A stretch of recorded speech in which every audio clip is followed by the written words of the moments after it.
Hello guys, आज की अपनी स्टोरी है रेडियो। कहानी की शुरुआत में हम देखते हैं कि रमेश नाम का लड़का एक मेले में घूम रहा है। 1980 का टाइम है। मेले में रमेश ने एक दुकान पे एक छोटा सा रेडियो देखा। देखते ही उसको रेडियो पसंद आ गया। उसने रेडियो खरीदा और अपने घर ले आया। घर में सबको दिखाया। रमेश एक खुशहाल धनी व्यक्ति था। उसके दो बेटे भी थे।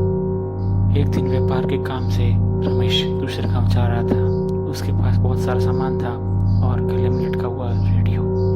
बग्गा करके एक लुटेरे ने उस पर हमला कर दिया और उसे वहीं पे मार दिया। उसका सारा सामान ले लिया और साथ में उस रेडियो को भी। सालों बीत गए और रेडियो अब भी बग्गा के पास था। एक दिन आधी रात को रेडियो अपने आप स्टार्ट हो गया और उसमें से अजीबोगरीब आवाज़ें आने लगी।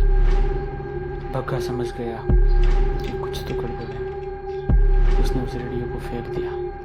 बग्गा की अब उम्र हो गई थी। उसने सब लूटमार का काम छोड़ दिया था। दूसरी रात को फिर से बग्गा के घर के दरवाजे पर खटखट हुई। उसने दरवाज़ा खोला तो आगे रेडियो पड़ा था। बग्गा ने उस रेडियो के टुकड़े टुकड़े कर दिए और दूर फेंक आया। फिर जब सब सो गए थे तो दोबारा दरवाजे पर खटखट हुई। दरवाजा खोला तो वह रेडियो वहीं पर पड़ा था, एकदम सही सलामत।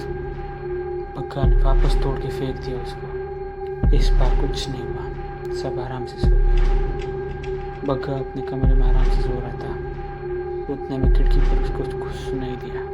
उसने जब खिड़की खोली तो वो रेडियो उसके गले में आ गया और उसका गला घोंट कर उसको वहीं पर